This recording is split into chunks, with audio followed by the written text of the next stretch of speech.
se iba a destacar por su ateísmo, pero no solamente por su ateísmo, sino por su inmoralidad. ¿Hubo inmoralidad de la Revolución Francesa? Busque la historia y va a corroborar que sí. Yo le voy a decir el racional. ¿Por qué? Si ellos dijeron que Dios no existía, al decir que Dios no existe, tampoco es válida su ley.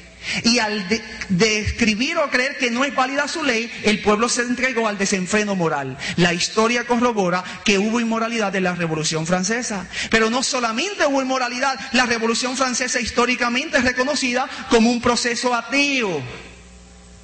Pero aquí entramos en un detalle interesante. Fue así como entonces Francia, a través de su combinación de ateísmo e inmoralidad, crucificó a Cristo. Porque usted sabe que Jesús no fue crucificado ni en Sodoma, ni en Egipto, ni siquiera en Francia. Pero ¿por qué el texto dice que allí se crucificó a Cristo? Es una tipología. Y escúcheme, así como Israel, anterior a crucificar a Cristo, ¿qué fue lo primero que hicieron? Lo desecharon. De igual manera, ahora el vidente de Patmos dice que porque Francia, en su combinación de ateísmo e inmoralidad, iba a desechar a Cristo, es como si lo hubiese crucificado. Por eso es que el texto llega a decir que allí se crucificó a Cristo Jesús. Ahora vamos a llegar a nuestra conclusión. Hemos dado todo este trasfondo para explicar el Rey del Sur. Si Apocalipsis 11:8 me describe que Egipto, y usted recuerda que Egipto es lo que está al sur de ¿qué? De Jerusalén. Egipto es el Rey del Sur.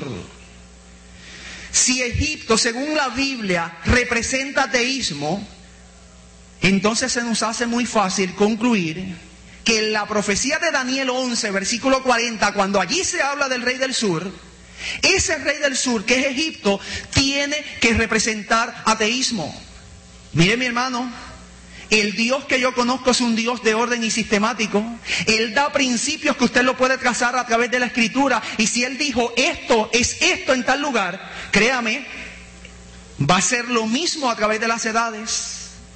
Eso significa que en la profecía de Daniel capítulo 11, el Rey del Sur es ateísmo. Así que Egipto, que ahora es espiritual, representa ateísmo. Pero vamos a hacernos una pregunta. El Rey del Sur representa ateísmo, pero pudiéramos hacernos esta pregunta.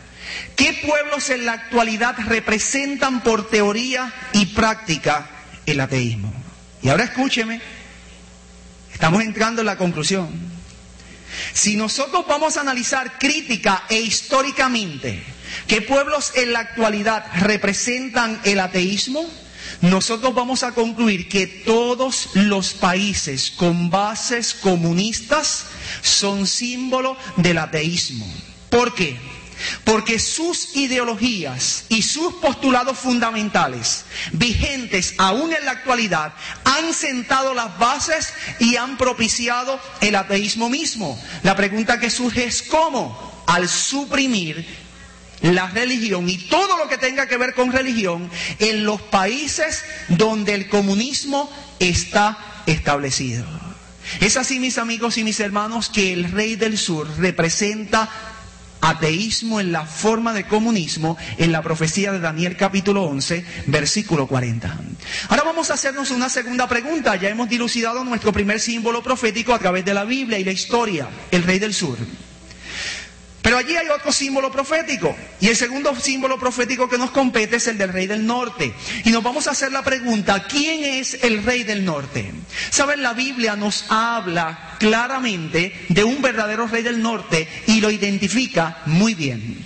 Si usted acude al libro de Isaías y me acompaña allí en el capítulo 14 y lee los versículos 13 y 14, allí usted va a encontrar la clave para poder interpretar quién es el Rey del Norte.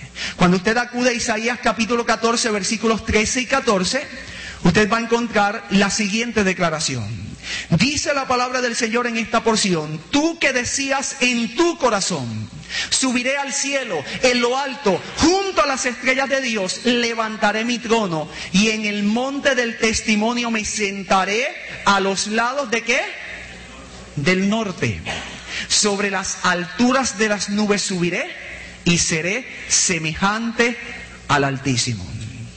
Si usted tiene su Biblia abierta, y yo le invito a que usted abra su Biblia y vaya a Isaías capítulo 14, usted va a encontrar que algunas Biblias en el encabezamiento dicen profecía contra el rey de Babilonia.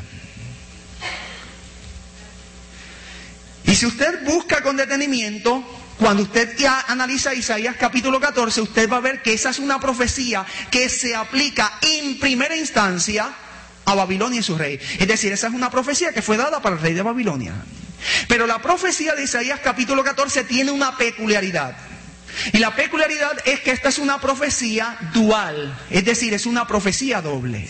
No solamente se aplica al rey de Babilonia, sino que también se aplica a Lucero o Lucifer, ese ser que Dios creó y que debido a tanto y tanto esplendor que tenía, en algún momento de su existencia, él llegó a pensar que él podía ser igual que Dios.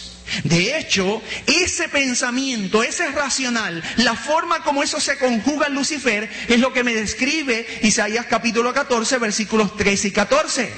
Me dice allí la Biblia que esa rebelión comenzó con el proceso donde él, el ser creado, llegó a decir: yo voy a subir al cielo, pero voy a subir hasta lo más alto del cielo. Y allí en lo más alto del cielo, junto a las estrellas, yo voy a establecer mi trono.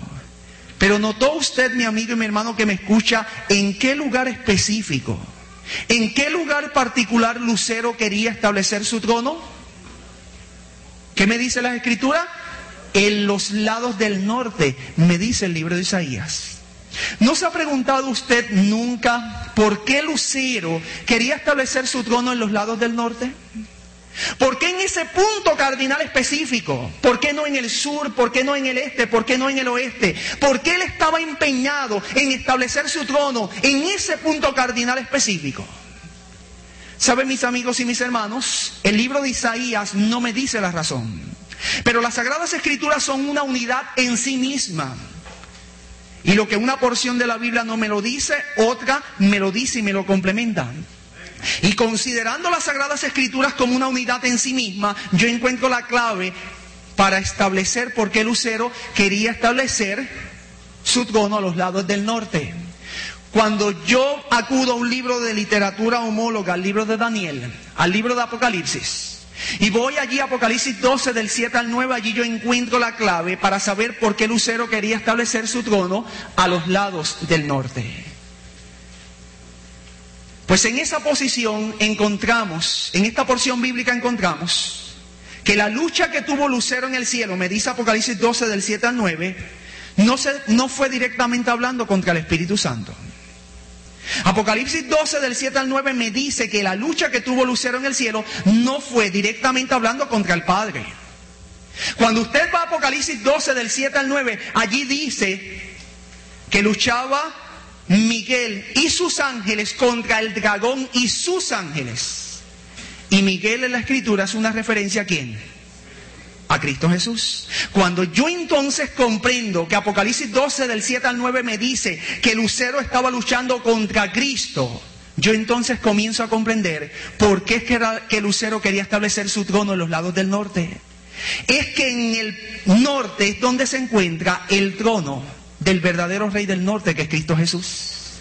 Cristo Jesús es el verdadero rey del norte. Y tiene su trono allí en el norte, en el cielo. Lucero aspiraba a sentarse en la misma posición de Jesús. Por eso fue que Jesús fue el que tuvo que pasar por el proceso de antropomorfismo, tomar forma humana y venir a redimirnos. Porque la lucha que tuvo Lucero en el cielo no fue contra el Padre directamente hablando, ni contra el Espíritu Santo, fue directamente contra Cristo. Y como la lucha comenzó contra Jesús en el cielo, era Jesús el que tenía que humanarse para darle frente y encarar a su enemigo en carne humana.